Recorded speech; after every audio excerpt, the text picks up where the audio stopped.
Hello, welcome back to the channel. Today we'll be doing this all white outdoor balloon setup, but don't forget to like, comment, and subscribe to the channel.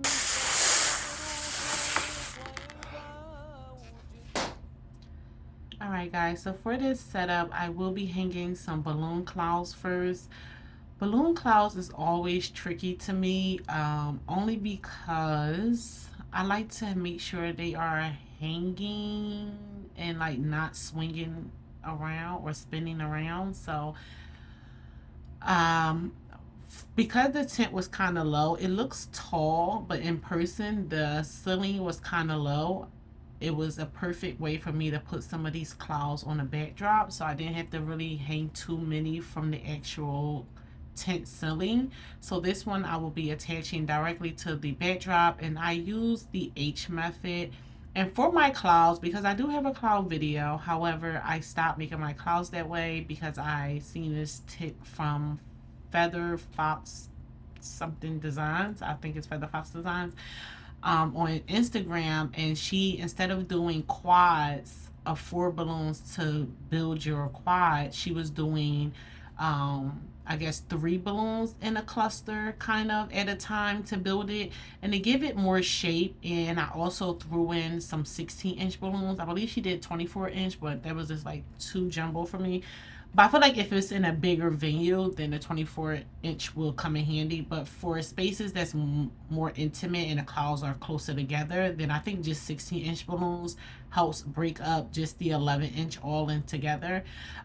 So I've been doing my clouds that way. I believe I use maybe 6 things of 3 balloons. So 2 of them or 4 of them.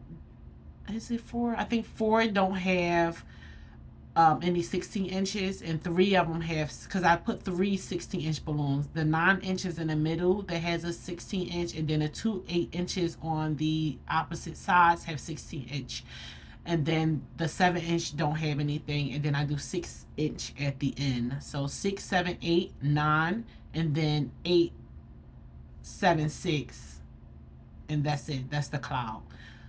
So write those numbers down: 6, 7, 8, then a 9-inch with the 16-inch, and then 8, 7, 6. So they all are clusters of 3 balloons.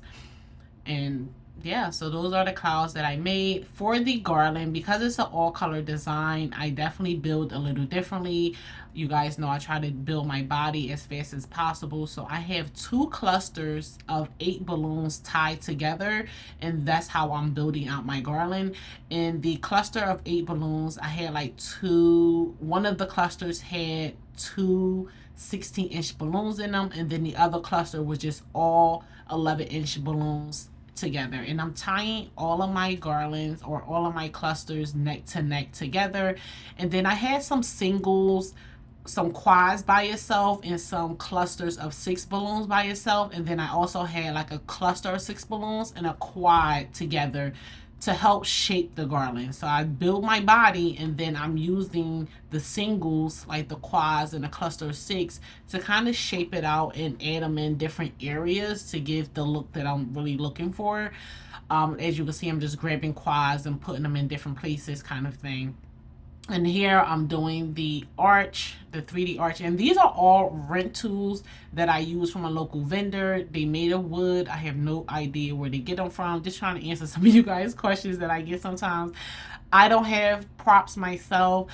I've been thinking about getting into it. Actually, I haven't. My husband be like, you should do it. And I'm like, I don't want to do it. But I don't know. It's something that I may do, I may not do. I'm not sure. But these I usually use a local vendor and outsource the backdrops to them.